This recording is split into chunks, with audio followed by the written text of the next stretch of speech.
बच्चों, welcome to Anurag online class. आपका platform में आपका स्वागत है। जैसा कि आप लोग जान रहे हैं कि अभी हम सब्जेक्टिव क्वेश्चन का सीरीज को चला रहे हैं, जो बिहार बोर्ड 2023 के लिए जो इम्पोर्टेंट, जिसमें हर सब्जेक्ट के जो क्वेश्चन है हर चैप्टर वाइज उसको हम सोल्यूशन कर रहे हैं। उम्मीद है आपको जो यह क्लास है बहुत ही पसंद आएगा। तो बने रहिए हमारे वीडियो पे, और अगर चैनल पर नए हो तो चैनल को ज़रूर सब्सक्राइब कीजिए, क्योंकि हम आपके लिए एक बेहतरीन कंटेंट आपके लिए ला रहे हैं और इसे ज़्यादा से ज़्यादा लोगों तक शेयर भी कीजिए।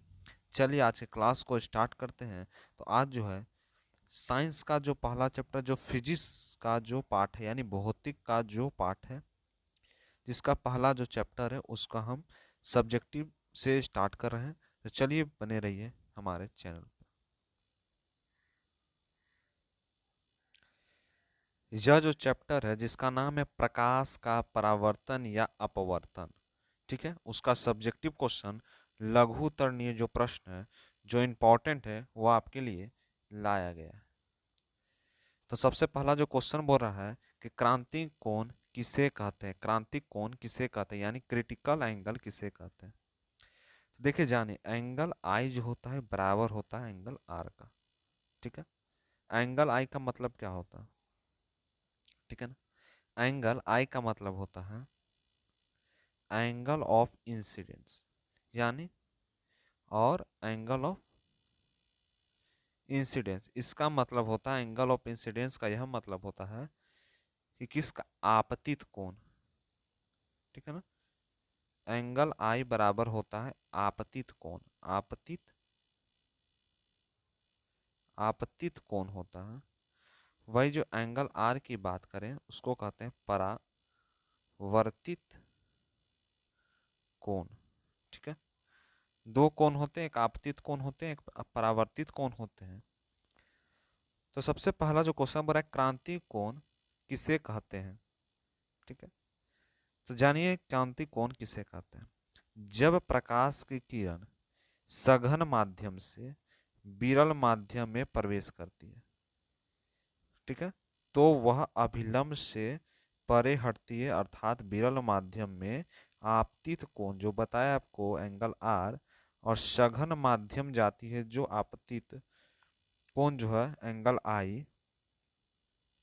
जब माध्यम बना अपवर्तित कोण का समकोण एक समान हो तो उस सापेक्ष का सघन माध्यम बना आपतित किरण ही क्रांति कोण कहलाता है, ठीक है। क्रांति कोण किसे कहते हैं, जब कोई प्रकाश की किरण, ठीक है, अपने सघन माध्यम से विरल माध्यम में जब प्रवेश करती है तो वह अभिलंब से वह हटती हुई एंगल आई का और एंगल आर का निर्माण करती है, एंगल आई का निर्माण करती है और एंगल आर के निर्माण करती है।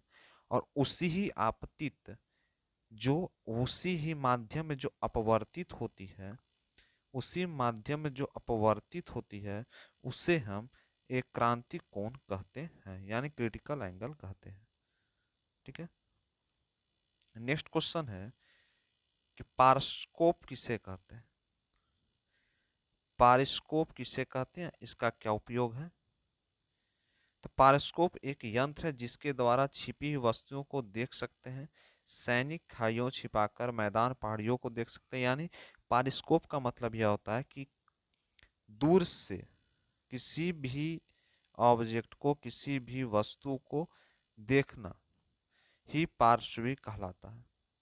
इसमें जो उपयोग होते हैं वह समतल दर्पण के सहायता से बने थे। कौन से दर्पण, समतल दर्पण, कौन सा दर्पण, समतल दर्पण के, यानी प्लेन मिरर की सहायता से यह बनाई जाती है। कौन, पार्श्विक, पारस्कोप जो है समतल दर्पण के मदद से बनाई जाती है। इसमें यानी दूर से छिपकर भी हम दूर की वस्तुओं को देख सकते हैं, क्या कर सकते हैं, देख सकते हैं, ठीक है। यहाँ पर अगर हम हैं या आप हैं तो यहाँ से, यहाँ पर कोई वस्तु अगर रखा हुआ है, यहाँ पर कोई ऑब्जेक्ट रखा है तो यहाँ से आप क्या कर सकते हैं, देख सकते हैं, ठीक है। नेक्स्ट बात करते हैं, आपको समझ आ गया होगा। इसको स्क्रीनशॉट ले लीजिए और याद कर लीजिएगा। नेक्स्ट समतल दर्पण है ना। समतल दर्पण बनाने में प्रतिबिंब की विशेषता का वर्णन करें। समतल दर्पण बनाने की कौन सी प्रतिबिंब है, उसकी क्या विशेषता, उसका वर्णन करना है। समतल दर्पण को सामने जितनी दूरी पर कोई वस्तु, यानी समतल दर्पण कैसा होता है, देखिए यह होता है समतल दर्पण, ठीक है। इस समतल दर्पण पर, है ना, इस समतल दर्पण पे जो भी यहाँ पर कोई वस्तु रखा हुआ है, यहाँ पर एक ऑब्जेक्ट अगर रखा हुआ है तो उसके बीम तक उतना ही पीछे बनता है जितना समतल दर्पण वस्तु पूरे बीम में देखने में दर्पण के आकार आधा हो सकता आवश्यक है। देखिए समतल दर्पण का यह मतलब होता है कि यह जो समतल दर्पण यहाँ पर अगर ऑब्जेक्ट आपका रखा हुआ है तो जितना दूर यहाँ है तो उतना दूर पीछे भी ऑब्जेक्ट दिखेगा, ठीक है, यहाँ पर भी ऑब्जेक्ट दिखेगा। और जितना साइज ऑब्जेक्ट का, अगर इतना साइज ऑब्जेक्ट का तो इसके हाफ साइज का मिरर चाहिए जिससे वह जो है पूरा प्रतिबिंब बन सकता है, यानी फुल साइज, यानी पूरा। जैसे कोई ऑब्जेक्ट अगर इतना है 2 सेंटीमीटर, तो अगर 1 सेंटीमीटर का अगर हम ऐनक रख लेंगे, समतल दर्पण रख लेंगे, तो हमारा पूरा प्रतिबिंब बनेगा, ठीक है। और दोनों साइड जो प्रतिबिंब बनेगा वो बराबर बराबर बनता है, ठीक है। नेक्स्ट अवतल दर्पण का उपयोग लिखिए। अवतल दर्पण का क्या उपयोग है, तो किसका इसके लिए उपयोग होता है, बड़े आकार में अवतल दर्पण का प्रयोग है। क्यों, हेडलाइट में होता है, लैंप में होता है, सर्चलाइट में होता है, टॉर्च में होता है, ये सब में अवतल दर्पण का उपयोग होता है, ठीक है। जो दंत चिकित्सक हैं, दंत चिकित्सक, वह भी अवतल दर्पण का ही प्रयोग करते हैं। प्रकाश का अपवर्तन क्या है, उनके नियम को लिखना है। देखिए प्रकाश का अपवर्तन क्या होता है। प्रकाश का अपवर्तन के बारे में यह जो लिखा है कि आपतित किरण, अपवर्तित किरण और आपतन बिंदु अभिलंब के तीनों एक तल में होते हैं, ठीक है। यह भी हो सकता है या आपतित किरण, आपतित किरण, है ना, परावर्तित किरण, किरण तथा तथा क्या, अभिलंब, अभिलंब, ठीक है, अभिलंब, तीनों जो है, तीनों एक ही तल पे आती है, एक ही, इसको लिख लिए होंगे, एक ही तल पर आती है, ठीक है,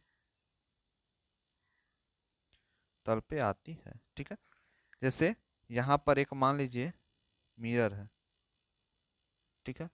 इसमें से क्या हुआ, एक प्रकाश की किरण यहाँ से आई और यहाँ से गुजर गई, बीच में क्या बनाया, यह बनाया नॉर्मल, ठीक है, यह क्या बनाया नॉर्मल।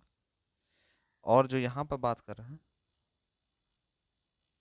यह जो बनाता है नॉर्मल, यह जो होता है एंगल आई होता है और यह होता है एंगल आर। क्यों होता है एंगल आई एंगल आर, क्योंकि यह जो होता है, यानी यहाँ से प्रकाश की किरण आती है और इधर गुजर जाती है, ठीक है। सबसे पहला यही हो गया। दूसरा क्या बोल रहा है कि आपतन कोण की जया, यानी आपतन कोण की जया बराबर परावर्तन कोण की जया। आपतन कोण यानी एंगल आई, आपतन कोण का क्या मतलब, एंगल आई बराबर क्या होगा, एंगल आर होता है। एंगल आई बराबर क्या होता है, एंगल आर, ठीक है, इतना समझ आइएगा। एंगल आई को क्या कहा जाता है, आपतन कोण। आपतन कोण की जया। एंगल आर को क्या कहा जाता है, परावर्तन कोण की जया, ठीक है, ये हो गया। तो दोनों क्या होता है, साइन आई बटा साइन आर होता है, यानी एंगल आई बटा एंगल आर होता है, ठीक है, समझ आइएगा। इसे ही स्नेल्स का नियम, यह लिखा रहेगा कि प्रकाश का अपवर्तन होता है, उसके नियम को लिखें, यह भी लिखा सकता है। या दूसरा आ सकता है स्नेल्स का नियम लिखे, स्नेल का नियम लिखें। तो क्या लिखें? सेंस का नियम। सेंस का नियम ये वाला लिख सकते हैं कि साइन आई आपतन कोण की जया और परावर्तन कोण की के नियतांक होता है, ये स्नेस का नियम कहलाता है। ये वाला पूरा लिख लेंगे, ठीक है। यानी एंगल आई बराबर एंगल आर होता है, ठीक है, समझ आ गया होगा। नेक्स्ट जो यहाँ पर क्वेश्चन नंबर समतल दर्पण द्वारा उत्पन्न एक डायोप्टर, इनका क्या अर्थ होता है?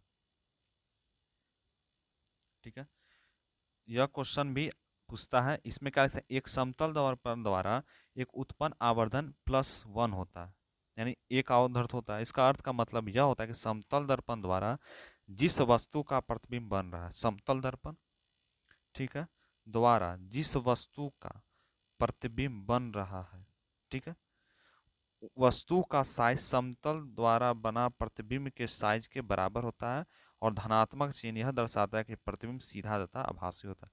यानी दोनों जो बनेगा प्रतिबिंब यह बराबर होता है, ठीक है। यह इसमें बोल रहा है कि समतल द्वारा उत्पन्न एक आवर्धन एक डायोप्टर क्या होता है। आपको समझ आ गया होगा। नेक्स्ट है, नेक्स्ट क्वेश्चन यहाँ पर क्या बोल रहा है कि उत्तल लेंस के दो उपयोगों को लिखना। उत्तल लेंस के दो उपयोग लिखना। सबसे पहला क्या उपयोग लिख सकते हैं? नेत्र के दूरदृष्टि दोष के सुधारने के लिए और छपाई के छोटे छोटे अक्षरों को पढ़ने के लिए, ठीक है। क्या बात करता है? दूरदृष्टि को सुधारने के लिए, यानी उत्तल लेंस का मतलब क्या होता है? दूरदृष्टि को सुधारना। और निकट दृष्टि को सुधारने के लिए क्या अवतल का प्रयोग होता है। देखिए एक ट्रिक है, इसको याद रखिएगा। एक ट्रिक है, इसको याद करने के लिए लोग याद करते करते थक जाते हैं, लेकिन ट्रिक है, बना है। अगर नी ओ दू है ना समझ जाइए ट्रिक। नी ऊ दू इसका क्या मतलब होता है? निकट दृष्टि दोष में यह जो निकट है इसको नोट कर लीजिएगा, ठीक है। क्या होता है? नी ऊ दू ठीक है। नी का मतलब होता है निकट, ठीक है। ऊ का मतलब होता है उत्तर, ठीक है। दू का मतलब होता है दूर, इसका मतलब होता है अवतल, ठीक है। उत्तल लेंस होगा, अवतल लेंस होगा, ठीक है। देखिए यहाँ पर क्या बोल रहा है, यहाँ पर ये बोल रहा है कि निकट दृष्टि दोष अगर किसी को होगा तो उत्तल लेंस का प्रयोग करेंगे, और अगर दूर दृष्टि दोष होगा तो अवतल लेंस का प्रयोग करेंगे। तो इस ट्रिक को याद कर लीजिए। नी उ दुआ निकट के लिए उत्तर और दूर के लिए अवतल का प्रयोग होगा, ठीक है। ये वाला पॉइंट अगर रट जाइएगा तो आपको ये भी आसान हो जाएगा। इसी तरह ट्रिकी के साथ सबको समझना है और जानना है, ठीक है। नेक्स्ट चलिए बात करते हैं। अब अपवर्तन जानेंगे, लेकिन परावर्तन को भी जानना है। तो परावर्तन के कुछ नियम है, प्रकाश के परावर्तन के कुछ नियम होते हैं। तो वह कौन कौन नियम है? यह भी कुछ नहीं है, नियम है। अपवर्तन में नियम समझ गया, प्रवर्तन में समझिए। जब किसी पॉलिश सरफेस पे चमकदार सतह पर एक सुनिश्चित दिशा में विपरीत लिए पॉलिश सतह पर प्रकाश सुनिश्चित रूप में दिशा बदलने की प्रक्रिया को परावर्तन कहते हैं। यानी जब किसी प्लेन मिरर पर जब प्रकाश की किरण आती है और उस पॉलिश सतह से टकराकर वह विपरीत दिशा में मुड़ जाती है और नॉर्मल रे का निर्माण करती है, यही प्रकाश का परावर्तन कहलाता है। एक छोटा सा वाक्य में आपका हो गया होगा, सुन लीजिए। जब किसी पॉलिश सतह पर प्रकाश की किरण टकराती हुई विपरीत दिशा में लौट जाती है, ठीक है ना, और नॉर्मल रे का निर्माण करती है, यही प्रकाश का परावर्तन कहलाता है, ठीक है। इसके दो नियम होते हैं। पहला नियम को कहते हैं आपतित किरण दर्पण के आपतन बिंदु पर अभिलंब परिवर्तित तल से होती है और परावर्तन कोण सदैव आपतन कोण के बराबर होता है। यानी परावर्तन कोण आपतन कोण के बराबर होता है। एंगल आई जो है एंगल आर के बराबर होता है। इसको क्या कहते हैं? आपतन कोण। इसको क्या कहते हैं? परावर्तन कोण। ठीक है, तो आप समझ गए होंगे। नेक्स्ट चलिए, 9वां नंबर क्वेश्चन क्या बोल रहा है? 9वां नंबर इसमें बोल रहा है कि उत्तल लेंस को अपसारी लेंस क्यों कहा जाता है? उत्तल लेंस को अपसारी लेंस क्यों कहा जाता है?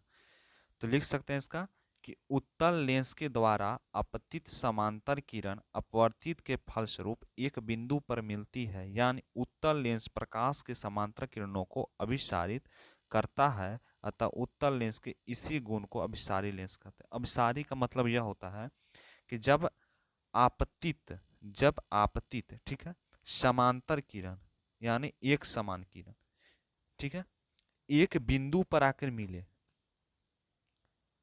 या उत्तल लेंस के प्रकाश के एक समान किरण को अभिसारित कर रहा हो, तो वह जो किरण होता है वह उत्तल लेंस का लेंस कहलाता है। कौन सा लेंस? अभिसारी लेंस कहलाता है। नेक्स्ट बात करते हैं 10वां नंबर। क्या क्वेश्चन बोल रहा है? 10वां नंबर बोल रहा है कि उत्तल दर्पण तथा अवतल दर्पण में अंतर स्पष्ट करें। यह जो क्वेश्चन है 5 नंबर में पूछ सकता है।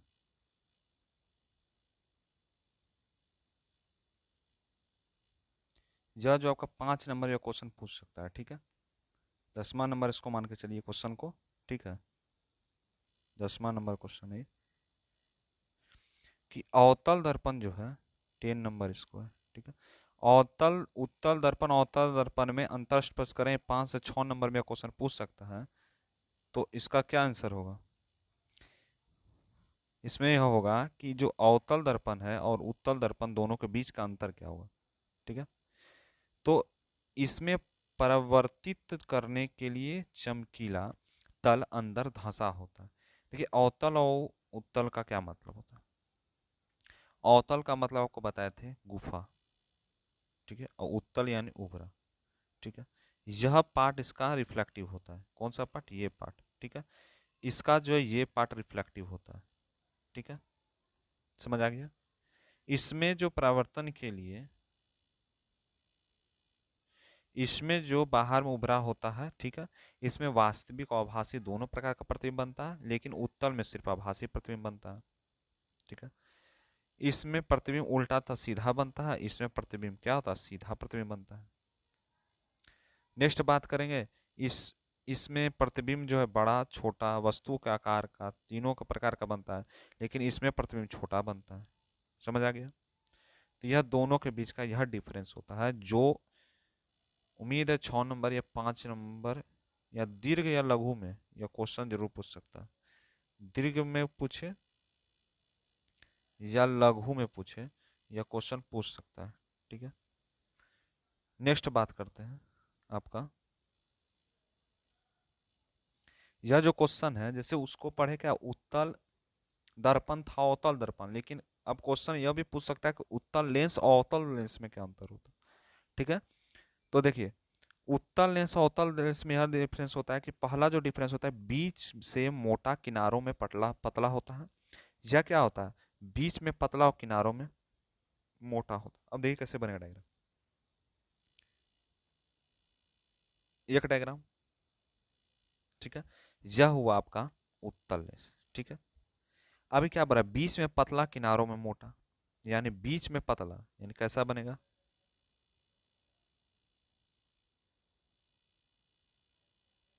इसका डायग्राम ऐसा बनेगा। बीच में क्या है? पतला है, किनारे में क्या है? मोटा है। यहां पर बात कीजिएगा तो बीच में क्या है? मोटा, किनारे में क्या है? पतला। समझ आया?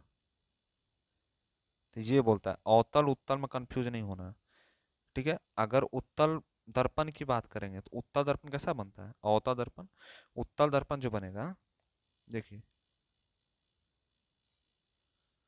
ठीक है। और यहाँ पे अवतल की बात करते हैं, देखिए बात बता देते हैं आपको।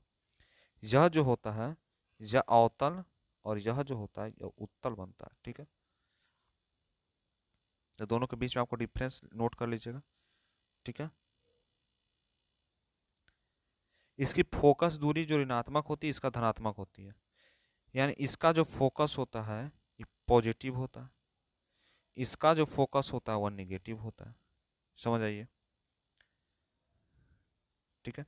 इसमें लेंस की बाईं तरफ हिलाए तो प्रतिबिंब दाईं तरफ गति करता है, यानी बाएं तरफ अगर हिलाएंगे तो दाएं तरफ गति करेगा। इसमें क्या करेंगे, अगर बाईं तरफ हिलाएंगे तो दाएं तरफ बाईं तरफ हटेगा। ये सब कुछ पॉइंट है, इसको नोट कर लीजिए जो इंपॉर्टेंट है। यह क्वेश्चन जो है 5 नंबर में पूछ सकता है, 5 नंबर या 6 नंबर में क्वेश्चन पूछ सकता है, ठीक है। देखिए यह जो क्वेश्चन है, वास्तविक तथा आभासी प्रतिबिंब में अंतर क्या होता है। वास्तविक और आभासी प्रतिबिंब में क्या अंतर होता है यहाँ पर दिया हुआ है, यह भी इंपॉर्टेंट है। जिसमें वास्तविक में पर्दे पर प्राप्त होते हैं, यह पर्दे पर प्राप्त नहीं होते हैं, ठीक है। यह जो आपका दिया हुआ। नेक्स्ट है, प्रकाश के परावर्तन किसे कहते हैं, उसके नियम को बताएं। तो प्रकाश किसी वस्तु पर टकराकर जो लौटती है उसे प्रकाश का परावर्तन कहते हैं। इसके 2 नियम होते हैं। तो आपको समझ आ गया होगा प्रकाश के परावर्तन उसका नियम क्या होता है। ये सब जितने इंपॉर्टेंट क्वेश्चन है जो हर बार पूछता है बिहार बोर्ड, देख लीजिएगा प्रीवियस ईयर उठा के आप।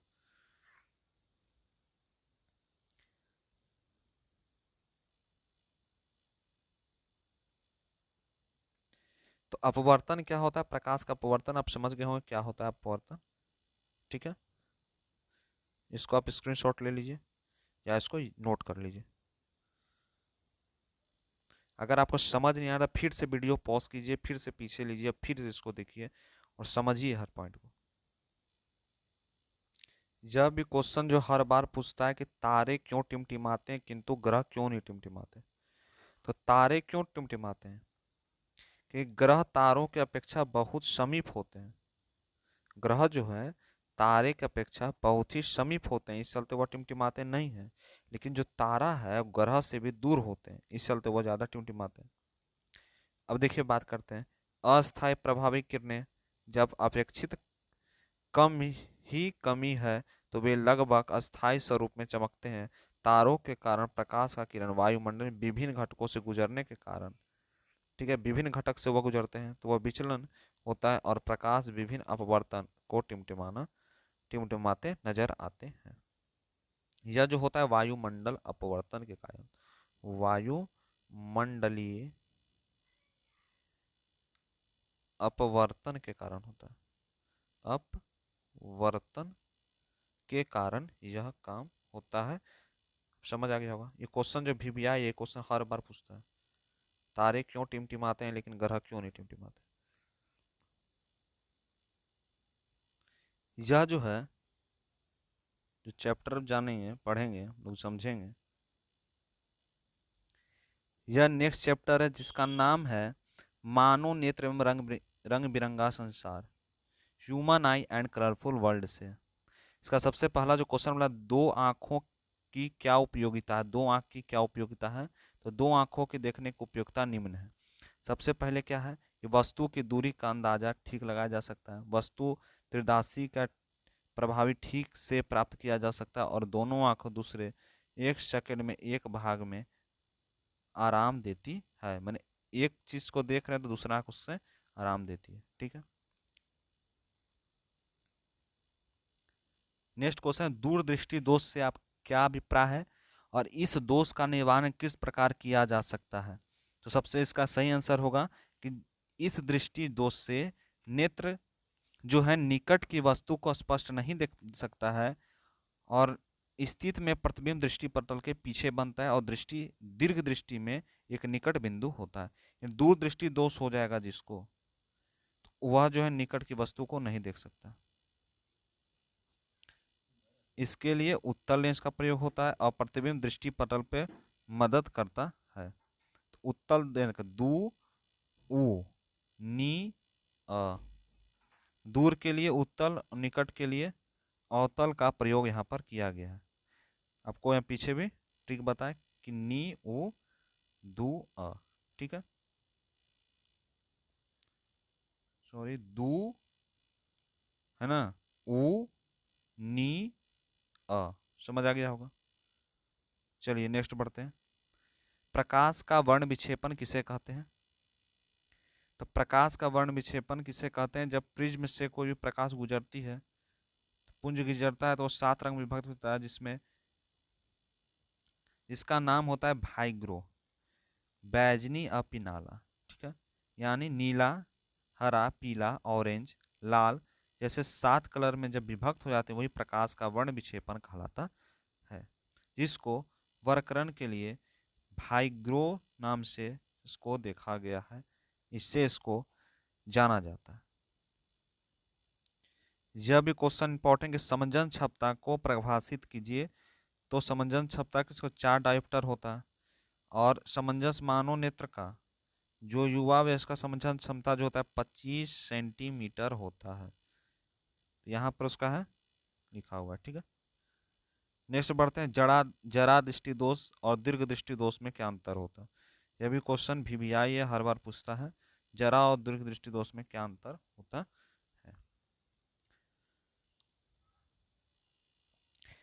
नेक्स्ट है कि जो समान नेत्र 25 सेंटीमीटर निकट रखी वस्तु को सुपस्थित क्यों नहीं कर पाते। किसी वस्तु को आराम में सुपस्थित देखने के लिए नेत्र को 25 सेंटीमीटर की जरूरत होती है। ठीक है, अगर उतना नहीं होता है तो उसको धुंधला दिखेगा, है ना। अगर 25 सेंटीमीटर नहीं होगा दूरी, अगर उससे नज़दीक को रख देंगे, जैसे यह जो बच्चा है, ठीक है, यह जो है क्या कर रहा है, पढ़ाई कर रहा है, यह बुक है, अगर इसकी दूरी 25 सेंटीमीटर रखिएगा तो यह साफ दिखाई देगा। अगर यह जो बुक को यहाँ पर अगर रख दिया हो, यह बुक को यहाँ पर अगर रख दिया तो इसे साफ नहीं दिखाई देगा। ठीक है, उसको कैसा दिखाई देगा, धुंधला। यही इसमें बोल रहा है।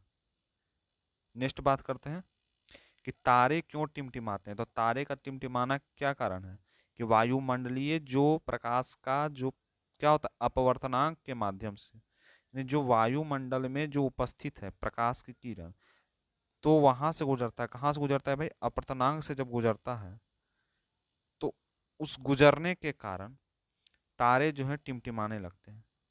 ठीक है, यहाँ पर उसका पूरा लिखा हुआ है, आप समझ जाइएगा और इसको नोट्स जरूर कर लीजिए। यह भी क्वेश्चन इंपॉर्टेंट, यह क्वेश्चन भी आया हुआ है। दीर्घ निर्बंध क्या है, इसका चरचरी संभव 1/10 सेकेंड, यानी रेटिना पर जो प्रतिबिंब हटाए जाने पे 1/10 सेकेंड तक वह जो प्रतिबिंब का है इमेज जो है वो बनते रहता है, यानी आपको सामने रहेगा। ठीक है, और 24 लगभग 24% प्रति सेकेंड अथवा दर अपेक्षित किया जाता है इसमें प्रतिबिंब क्रमशः, है ना, दूर एक दूसरे के मिश्रित बिलियन से प्रतीत होते हुए सिद्धांत चलचित्र संभव है। नेक्स्ट बात करते हैं, स्वच्छ आकाश का रंग हमें नीला क्यों दिखाई देता है जबकि अंतरिक्ष यात्री को काला दिखाई देता है। तो यह किसके कारण होता है, प्रकाश के परावर्तन के कारण। ये प्रकाश का वहाँ पे वायुमंडलीय जो प्रकीर्णन होता है उसके कारण जो है स्वच्छ आकाश जो है नीला दिखता है, लेकिन जब अंतरिक्ष में चल जाते हैं, जब हम लोग अंतरिक्ष में चल जाएंगे तो वह जो नीला प्रतीत नहीं होता है। तो इसका पूरा यहाँ पर आंसर आपका दिया हुआ है, इसको स्क्रीनशॉट ले लीजिए या इसको याद कर लीजिए। नेक्स्ट क्वेश्चन है, रेलवे सिग्नल पे आप गए होंगे, तो उस सिग्नल पे प्रकाश का लाल रंग क्यों दिखा, क्योंकि उसका जो तरंग दैर्घ्य होता है वह अधिक होता है, उसका प्रकीर्णन जो है अधिक होता है और दूर तक दिखाई देता है, साफ साफ दिखाई देता है, इस चलते रेलवे सिग्नल पे प्रकाश लाल रंग का होता है। नेक्स्ट क्वेश्चन है, निकट दृष्टि दोष और दूर दृष्टि दोष में अंतर स्पष्ट करना। यह भी क्वेश्चन VVI ये पूछ सकता है। ठीक है, निकट और दूर दृष्टि दोष में क्या अंतर है। ठीक है, यहाँ पर आपका नेक्स्ट क्वेश्चन है कि दूर दृष्टि दोष में और कितने प्रकार होते हैं। दूर दृष्टि दोष क्या होता है, उसके कितने प्रकार। दूर दृष्टि समान नेत्र में 25 सेंटीमीटर होता है, इसमें 4 प्रकार में बांटा गया। मुख्यतः दृष्टि दोष को 4 भाग में बांटा गया, निकट, दूर, जरा और नेक्स्ट है अम्बिदुक्ता। ठीक है, निकट जिसमें निकट दृष्टि दोष का मतलब क्या है, दूर की वस्तु न दिखे। दीर्घ का मतलब जो जिसमें निकट की वस्तु न दिखे। जरा का मतलब क्या होता है और अबिंदु का मतलब क्या होता है, यह कमेंट करके आप दीजिएगा। कमेंट नीचे जरूर कीजिए जरा और अबिंदुता का मतलब क्या होता है। यह दोनों क्वेश्चन आपका HW है। ठीक है, नेक्स्ट आपको जो हर चीज का अंतर स्पष्ट करना, या जरा हो दूर हो, निकट हो, कोई भी दृष्टि दोष है, जितने भी दृष्टि दोष हैं उस सब का जो डिफरेंस, अंतर स्पष्ट करने के लिए जरूर बोलेगा, वह भी आई आपका बिहार बोर्ड का। ठीक है, तो उसको जरूर आप याद कर लीजिए। और किस नेत्र में, यह भी क्वेश्चन जो है ऑब्जेक्टिव बन के आया कि उत्तल लेंस में किसका प्रयोग होता है और अवतल लेंस में कौन सा दर्पण का प्रयोग होता है, अवतल दर्पण क्या होता है, उत्तल दर्पण क्या होता है। ये सब जितना इंपॉर्टेंट है, जो हर साल पूछता है। कौन पूछता है? बिहार बोर्ड पूछता है ना।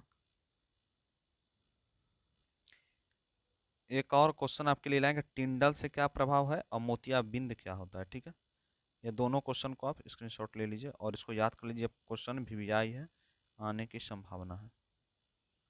ठीक है, नेक्स्ट जो क्वेश्चन आपका विद्युत से है कि विद्युत शक्ति क्या है। ठीक है, नियामक H बराबर आई स्क्वायर आर टी, जहाँ H जो है प्रतिरोध है, R को विद्युत धारा कहते हैं और T को जो उत्पन्न ऊष्मा है उसका मात्रा कहते हैं। इसका क्या आंसर होगा? कि कार्य करने की दर को हम शक्ति कहते हैं। ठीक है, शक्ति का मतलब क्या होता है? पावर। जो कार्य करने की दर होता है उसको हम पावर कहते हैं, और इसको टी से कह रहा था। और डब्लू जो है, डब्लू बराबर क्या होता है? पी बराबर क्या होता है? पी बराबर होता है डब्लू बाई टी होता है, या इसको शक्ति बराबर लिखेंगे, शक्ति बराबर कार्य बटा समय होता है। ठीक है, यह लिख दिए। नेक्स्ट पे पॉइंट क्या लिखते हैं? अथवा पी जो है इसमें व्यक्त करते हैं, और यहाँ पर आपको यह जिसका आंसर दिख रहा होगा, इसका एसआई मात्रक की बात करें, एसआई मात्रक वाट होता है। देखिए यहाँ पर आपको एक डायग्राम है जिसमें ए बी दो चालक हैं, ए और बी दो चालक हैं, जिसमें आर यह प्रतिरोध आर है। यह जो किससे है, यानी यह जो है बैटरी से कनेक्ट है, जो माइनस प्लस फॉर्म में। यह जो है कनेक्ट होते हुए और चारों तरफ क्या प्रवाह कर रहा है, यह जो धारा जो है इस दिशा में प्रवाह कर रहा है, और रेजिस्टेंस जो है इसे रोकते हुए प्रतिरोध कर रहा है, और इस तरह यानी -2 प्लस। ठीक है, यह धारा जो है प्रवाह हो रहा है। कैसा बनेगा डायग्राम इसका, देख लीजिए। ठीक है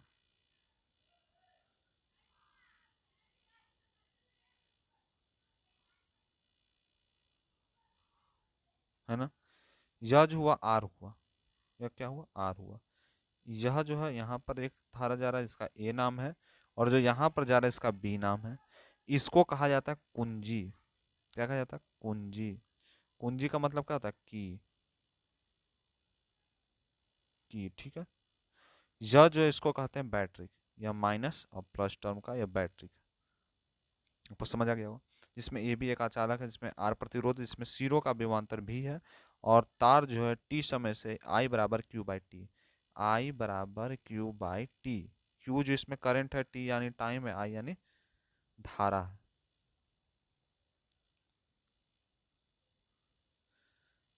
नेक्स्ट यहाँ पर देखिए, ये आपका पूरा दिया हुआ है, सोल्यूशन करने के लिए आएगा, तो पूरा का आंसर ये हम लोग लिख देंगे। यह जो क्वेश्चन है, जो हमारा नेक्स्ट क्वेश्चन है कि ओम के नियम का अध्ययन करें, विद्युत परिपथ खींचे, और या ओम का नियम स्थापित करते हुए भी आई ग्राफ खींचे और उस पर ग्राफ का प्रकृति को लिखें। ठीक है, जहां पर ए नंबर जो डायग्राम दिया हुआ है, इस डायग्राम को देखिए आप।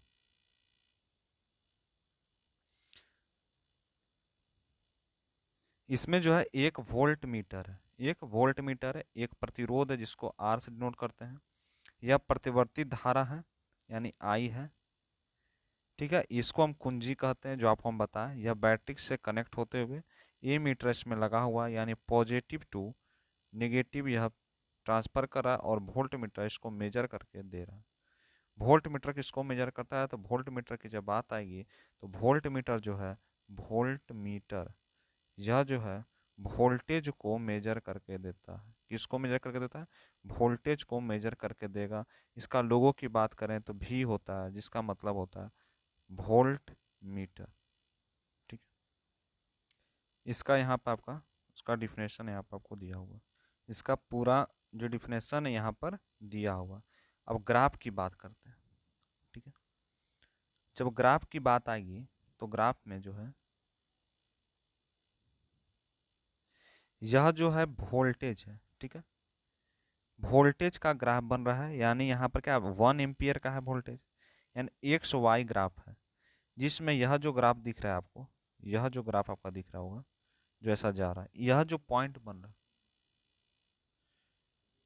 4 और 4 का, 8 और 8 का, 12 और 12 का ग्राफ है, और 16 और 16 का ग्राफ है। यह जो ग्राफ जा रहा है ऐसे ही जा रहा है। ठीक है, एक्स का और वाई ग्राफ बनाएंगे, और बनाने के बाद यहाँ पे 4 4 8 4 12 4 14 16, फिर ऐसे भी लिखते चल जाएंगे। यहाँ 1 एम्पियर का है, और यहाँ पे भी यानी वोल्टेज यहाँ दिखाया जा रहा है, यहाँ पर करंट को दिखाया जा रहा है। यहाँ पर किसको दिखाया जाए? वोल्टेज को। कैसे जानेंगे वोल्टेज को दिख रहा है? क्योंकि यहाँ पर वोल्ट, वोल्ट किसका होता है? वोल्टेज का। यह जो एम्पियर यानी करंट का, यानी धारा का दिखा रहा है, या वोल्टेज का दिखा रहा है। ठीक है, जिसका हम यहाँ पर आपको ऐसे भी आप लिख सकते हैं। नेक्स्ट है प्रतिरोध किसे कहते हैं? ईसाई मात्रा को लिखें। तो प्रतिरोध जो है उसका मतलब क्या होता है? तो विद्युत परिपथ में जो धारा कम करने की जो काम करती है उसे हम प्रतिरोध करते हैं। रेजिस्टेंस क्या होता है इंग्लिश में अगर जानेंगे तो रेजिस्टेंस क्या है? अपोज करने का काम करता है। किसका अपोज करने का काम करता है? करंट को, इन धारा को। उसका यहाँ पर आपको जल्दी जल्दी यहाँ पर दिखा रहे हैं, लंबाई तार। ठीक है, ये आप समझ गए होंगे। नेक्स्ट कभी कभी आता है कि समतुल्य प्रतिरोध को ज्ञात करना। समतुल्य प्रतिरोध को ज्ञात करना, एक चित्र दिया रहेगा और आपको ज्ञात करना है। जैसे एक चित्र को देखिए, यह डिजाइन को देखिए, चित्र को देखिए, यहाँ पर एक रेजिस्टेंस है 1 ओम 1 ओम 1 ओम 1 ओम और 1 ओम। ठीक है, इस क्या होगा? विडेस विट ब्रिज यानी हीट स्टोन ब्रिज के माध्यम से जानिए, यहाँ पर आपका दिख रहा होगा। तो अब देखिए क्या करेंगे हम कैसे जानेंगे? तो यह जो रेजिस्टेंस है और यह रेजिस्टेंस है, यह रेजिस्टेंस और यह रेजिस्टेंस, यह रेजिस्टेंस यह रेजिस्टेंस। अब देखिए इसको कैसे बनाएंगे। इस डायग्राम जो आपको ऐसे दिया है इसको हम सिंपल वे से दिखाते हैं। यह डायग्राम जो टूट के ऐसे बन जाएगा। ठीक है, एक और बनेगा।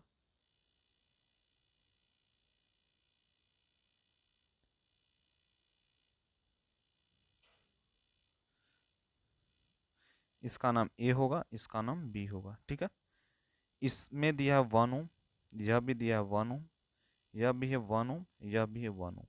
यानी दोनों डायग्राम को देखिएगा, यह दोनों डायग्राम में ऊपर का जो डायग्राम है यह जो सीरीज में है, और यह नीचे जो डबल बराबर है इसको पैरेलल कहते हैं। इसको सीरीज कहते हैं, इसको पैरेलल कहते हैं। अब कैसे इसको बनाएंगे? यानी 1 ओम दिया हुआ है, यहाँ भी 1 ओम 1 ओम दिया हुआ है, तो इसको बनाने के लिए हमें क्या करें? 1/R1। यह किसका होता है? एक पैरेलल का निकालने के लिए। लेकिन अगर हमको इस दोनों को जोड़ दें, यानी दो सीरीज यह भी सीरीज, दोनों सीरीज को हम जोड़ देंगे, तो यहाँ दोनों जोड़ने के लिए क्या होगा? R1 + R2 होता है, R1 और R2 का जोड़ हो जाता है। तो इसको जोड़ने के लिए क्या करेंगे? 1 ओम + 1 ओम, इसको जोड़ेंगे तो 2 ओम होगा, और फिर है 1 ओम और प्लस में 1 ओम, ये भी हो गया 2 ओम। तो बन के कैसा आया? इसका डायग्राम जो बन के ऐसा आएगा। ठीक है, यानी यह ए आएगा और यह बी आएगा। यह कितना आया? 2 ओम, और यह भी आया 2 ओम। ठीक है, दोनों 2 2 ओम आया, यानी दोनों पैरेलल हैं। तो पैरेलल का फॉर्मूला होता है 1/R1।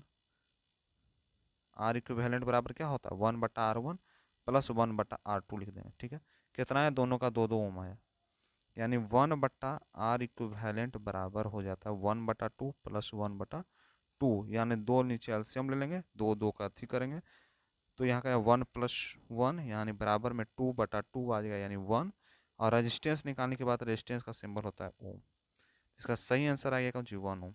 ठीक है, ऐसे ही आपका बन जाएगा, वही यहाँ पर दिया हुआ। लेकिन यह डायग्राम को तोड़ना पड़ेगा आपको, थोड़ा तोड़िएगा, एक डायग्राम इससे टूट गया। ठीक है, एक डायग्राम को तोड़ने के लिए ऐसा करना होगा आपको, और दूसरा पॉइंट जब आ जाएगा तो उसके बाद इसको ऐसे बना देंगे। इसका 2 2 ओम आया था।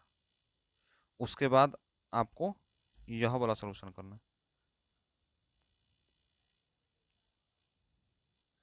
नेक्स्ट है विद्युत धारा का चुंबकीय प्रभाव को समझाना है, तो भारत चुंबकीय प्रभाव का परिघटन को समझाना है। तो यहाँ पर इसका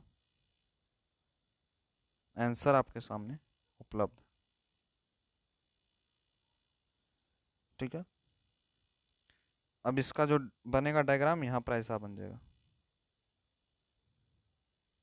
जिसमें एक नॉर्थ पोल से यहाँ से जाएगा और यहाँ से उजड़ते हुए यहाँ पर चला जाए। जैसे हमारा जो वीडियो है इस पर बना हुआ, हमारे चैनल पर जाइएगा, उसमें मैग्नेटिक जो फील्ड पढ़ना है, विद्युत धारा के चुंबकीय प्रभाव, उस पर यह वीडियो बना हुआ है। अब जाकर जरूर देख लीजिएगा, जिससे आपको समझ आ जाएगा। और पूरा जो है डिजिटल माध्यम से आपको बताएगा कि नॉर्थ किस तरह चुंबक जा रहा है और किस तरह यहाँ पर मूवमेंट किया जा रहा है और किस तरह यह ग्लेवनोमीटर के साथ अटैच है। ये पूरा इसका जो डायग्राम है एक डिजिटल माध्यम से आपको बताया गया।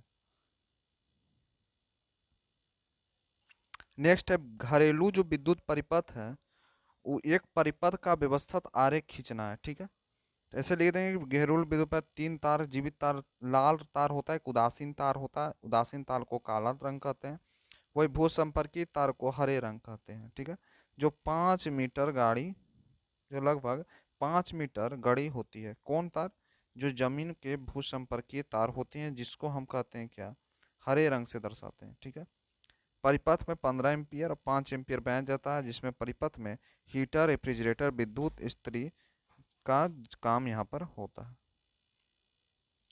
जैसे इसका जब डायग्राम की बात आई तो डायग्राम आप ऐसा भी बना सकते हैं। ठीक है, यह जो डायग्राम है, जब विद्युत परिपथ जो घर में हाउस में होता है उसका यह डायग्राम खींचा हुआ। और अगर इसमें भी आपको प्रॉब्लम हो रहा है तो इसका भी वीडियो हमारे चैनल पर बना हुआ है, ये भी पूरा डिजिटल माध्यम से किस तरह घरेलू विद्युत परिपथ वर्क करता है, तो आप जरूर जाकर वहाँ पर देख लीजिएगा। ठीक है, चलिए नेक्स्ट बात करते हैं। नेक्स्ट क्वेश्चन जो है कि डायनेमो क्या है, डायनेमो क्या है, इसमें यह क्वेश्चन बोलता है कि डायनेमो क्या है, इसका सिद्धांत, कार्यविधि का संक्षिप्त वर्णन करना है।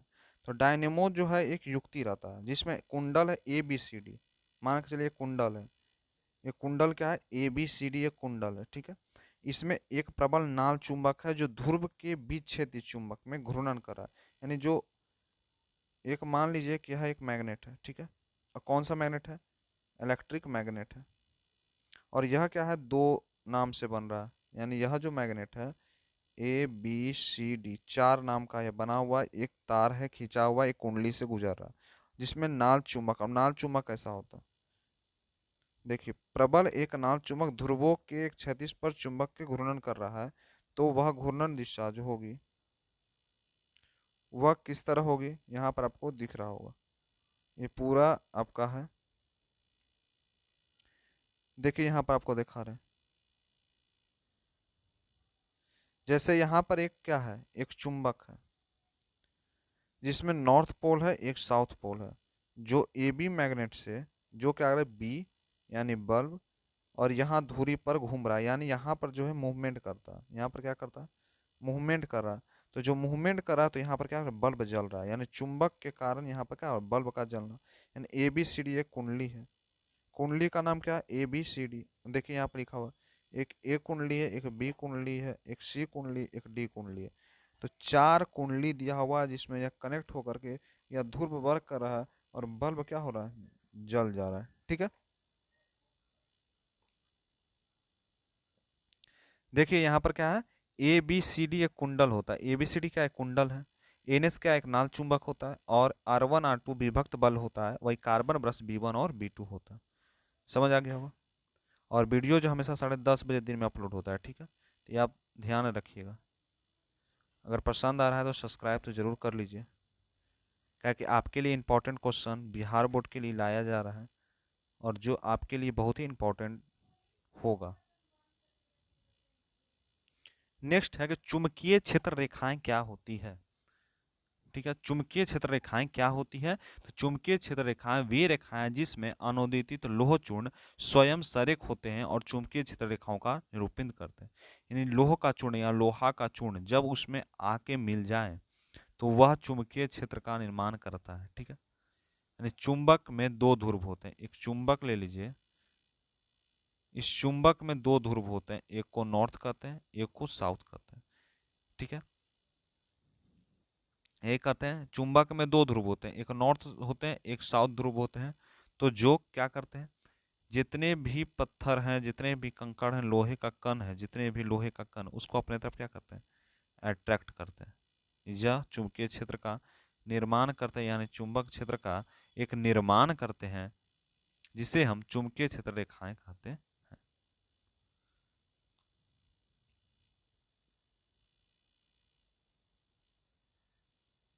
जो क्या करते हैं, चुंबकीय क्षेत्र का निर्माण करते हैं, वह चुंबकीय क्षेत्र रेखाएं कहते हैं।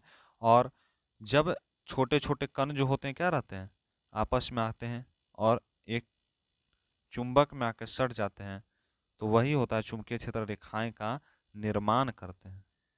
तो यह इसका पूरा आंसर यहाँ पर आपका दिया हुआ। एक और क्वेश्चन भी पूछ सकता है कि अस्थायी चुंबक और विद्युत चुंबक में अंतर स्पष्ट करें। अस्थायी चुंबक क्या होता है, विद्युत चुंबक क्या होता है, दोनों के बीच में अंतर क्या होगा। तो अस्थायी चुंबक क्या होता है, गुण प्राप्त करता है, जब धारा बहती है तभी वह चुंबक काम करता है। जो विद्युत चुंबक का काम है जब धारा बहेगी तब, और अस्थायी चुंबक का क्या है, गुण काम करना। ध्रुव निश्चित रहता है लेकिन धारा निश्चित नहीं रहती, वह बदलती रहती है। नेक्स्ट क्या है, चुंबकीय जो शक्ति है जया त्यों रहता है और इसमें चुंबक की शक्ति बदलता जाता है। और विद्युत चुंबकीय आसानी से नहीं होगा लेकिन आसानी से विद्युत चुंबकीय हो सकता है। एक और क्वेश्चन बन सकता है कि प्रतिवर्ती धारा और दिश धारा में अंतर स्पष्ट करना था। प्रतिवर्ती का मतलब होता है एसी, दिश धारा का मतलब होता है डीसी। यानी अल्टरनेटिंग करंट और क्या होता है, ड्राइव करंट। तो दोनों के बीच में क्या करना है, अंतर स्पष्ट करना है। तो क्या होता है दोनों का, यह जो होता है परिणाम को बदलता है, यह जो दिशा समय के साथ बदलते रहता है, यह उत्पन्न होता है, इसमें कठिनाई हो सकती है। तो यह आपका पूरा आंसर है। नेक्स्ट बढ़ते हैं, नेक्स्ट क्वेश्चन। नेक्स्ट जो चैप्टर ऊर्जा के स्रोत से है, जिसमें ऊर्जा का संकट क्या है, उसका समाधान कैसे है। ठीक है, नेक्स्ट बढ़ते हैं इसका, आप नोट कर लीजिएगा कि नाभिकीय संलयन क्या होता है, उससे उत्पन्न ऊर्जा का विवेचन करें।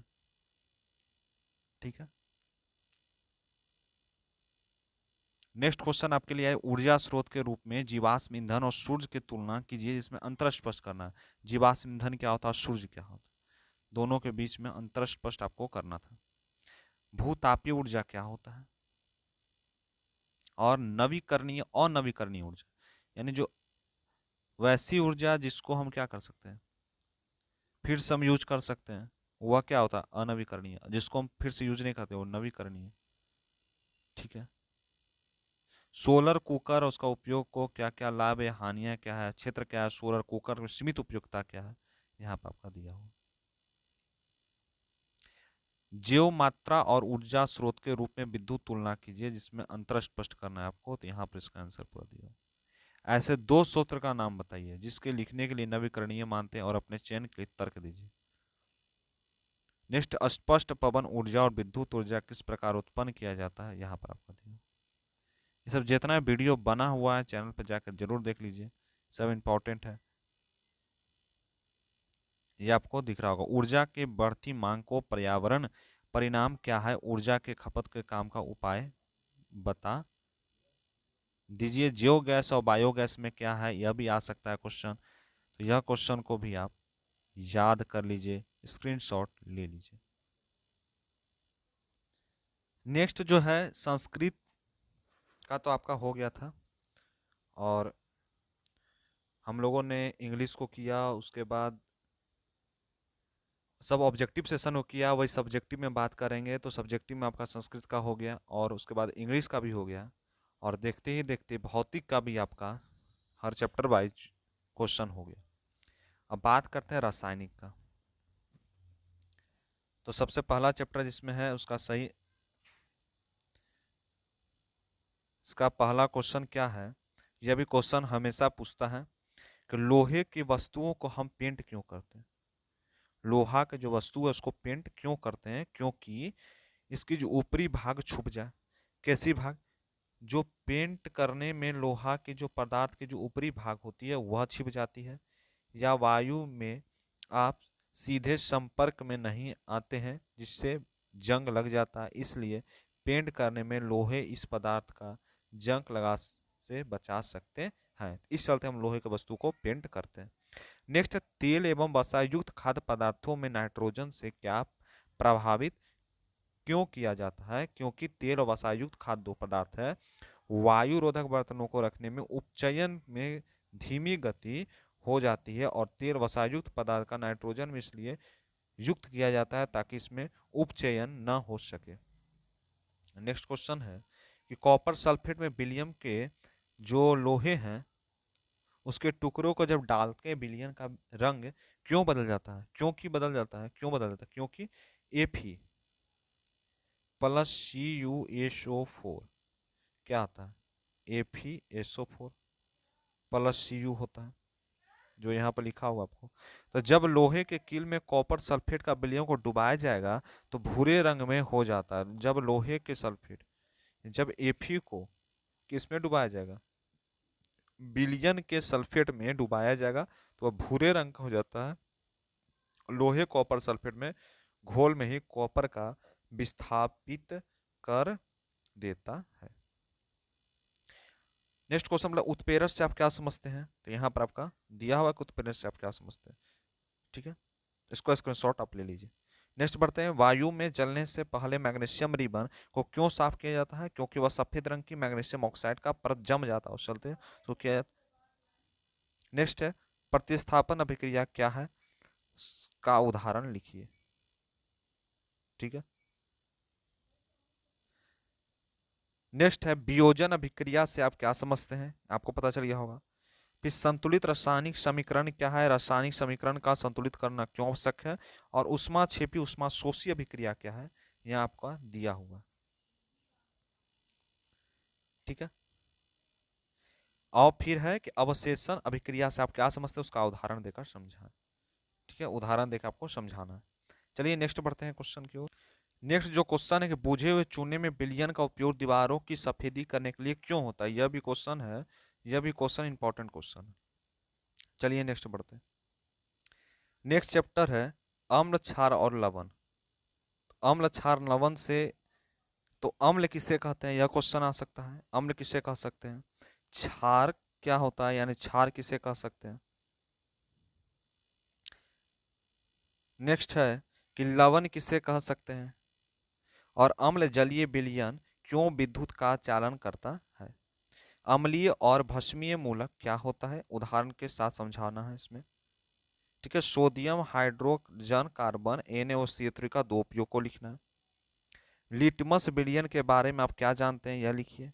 नेक्स्ट है, पीतल में जब तांबे के बर्तनों में दही एवं खट्टे पदार्थ को क्यों नहीं रखना चाहिए, और केक में पाउडर रोटी बनाने के लिए बेकिंग पाउडर का उपयोग क्यों किया जाता है।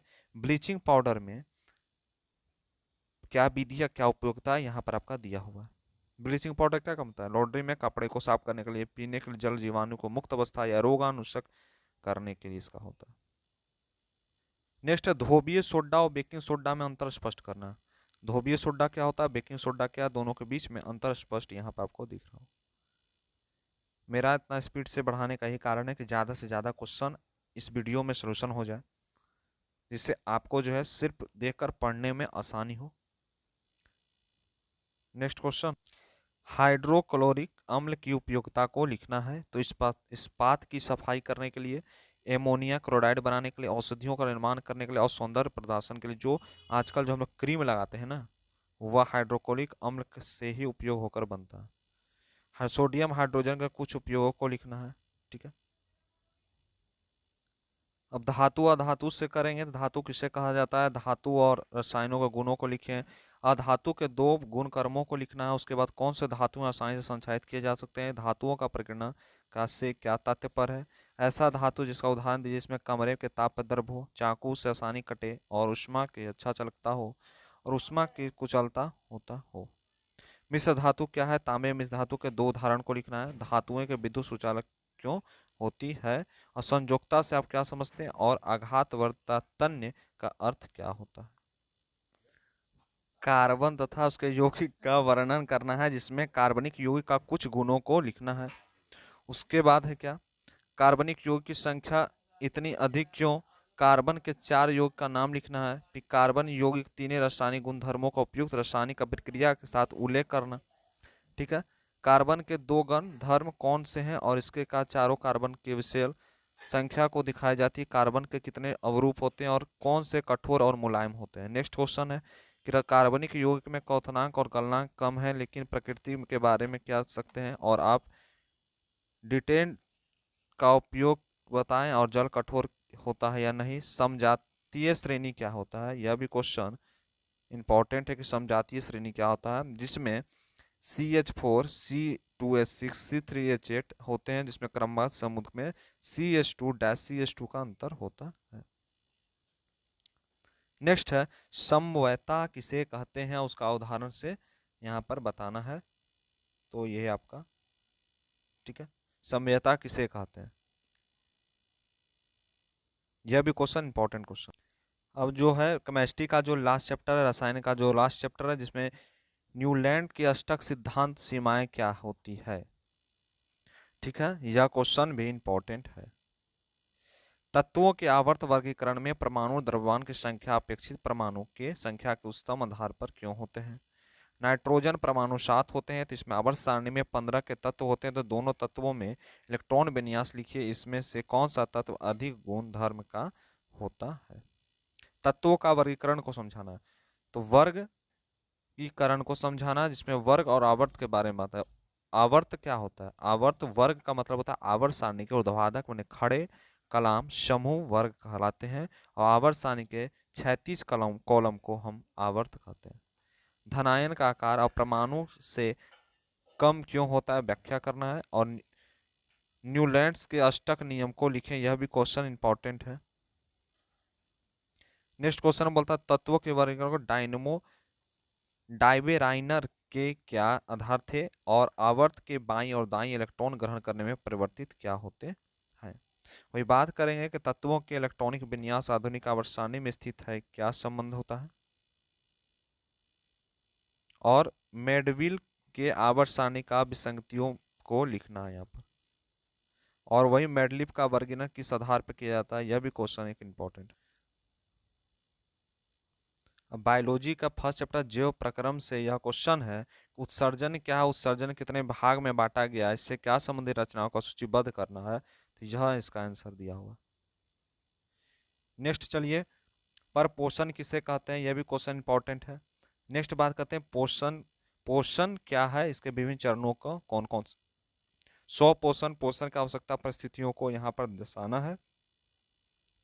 ठीक है, यह जो दिखा रहा है, यह 6CO2 यानी मन कार्बन प्लस H2O वाटर में जब रिएक्शन करेंगे, जब सूरज की प्रकाश आएगी क्लोरोफिल के रूप में, तो क्या बना C6H12O6। यह जो फार्मूला है यह ग्लूकोज का होता है, किसका होता है, ग्लूकोज का होता है। ठीक है, इसमें 6H2O और O2 यहाँ पर बनता है। श्रवण, जो श्वास लेते हैं उसमें ऑक्सीजन प्राप्त की दिशा एक जलीय जीव की अपेक्षा स्थलीय जीव में किस प्रकार लाभप्रद होता है। एक और क्वेश्चन है कि श्वासन और दहन के दो अंतर स्पष्ट करना। ठीक है, श्वासन और दहन का दो अंतर स्पष्ट करना, लक्षण श्वसन और दहन। ठीक है, उसके बाद हमको क्या करना है, श्वासन और प्रकाश संश्लेषण में क्या अंतर होता है, यहाँ पर है कि श्वासन यानी श्वसन और प्रकाश संश्लेषण के बीच का अंतर क्या होता है, यहाँ पर आपका दिया हुआ। नेक्स्ट बात करेंगे कि वायवीय तथा अपवर्ती श्वसन में क्या अंतर है, इसको लिखना है। इसमें क्वेश्चन कोई ना कोई जरूर आ सकता है। श्वसन और श्वासोच्छ्वास में क्या अंतर होता है, दोनों के बीच में अंतर स्पष्ट करना, ये क्वेश्चन आ सकता है जो इंपॉर्टेंट है। वही जाइलम और फ्लोएम के बीच में अंतर स्पष्ट करना हो, या एक द्वितीय और अद्वितीय स्थान के विभेद करें तो दोनों के बीच में भी अंतर यहाँ पे आ गया। और लगातार दौड़ने के समय जो मनुष्य में दर्द, मांसपेशी में जो दर्द होता है, इसके पीछे जीव वैज्ञानिक कारण क्या है। नेक्स्ट जो क्वेश्चन है कि अनुवांशिकता से आप क्या समझते हैं, अनुवांशिकता गुणों को क्या समझते हैं। ठीक है, जीव विकास किसे कहते हैं और जीव विकास का वर्गीकरण तथा उसका आधार का प्रक्रम परस्पर संबंधित करना है यहाँ पर। नेक्स्ट, जीवों का उत्परिवर्तन का मुख्य कारण क्या होता है। नेक्स्ट है डार्विनवाद से बारे में बताइए, जंतु वर्गीकरण के विभिन्न स्तरों का नाम लिखना है। ठीक है, ये सब जितने इंपॉर्टेंट क्वेश्चन आपके लिए ला। उम्मीद है आपको यह जो क्लास है बहुत ही पसंद आया होगा, और इसमें जितने भी सब्जेक्टिव क्वेश्चन है साइंस के उसको मैं लाया जो आपके एग्ज़ाम के लिए इम्पॉर्टेंट है। अब अगले क्लास में कुछ अगले बुक का हम कुछ सब्जेक्टिव क्वेश्चन लाएंगे। तो मिलते हैं अगले क्लास में। अगर वीडियो पसंद आए तो वीडियो को सब्सक्राइब, लाइक, शेयर ज़रूर कर लीजिएगा। मिलते हैं अगले क्लास में। Thank you.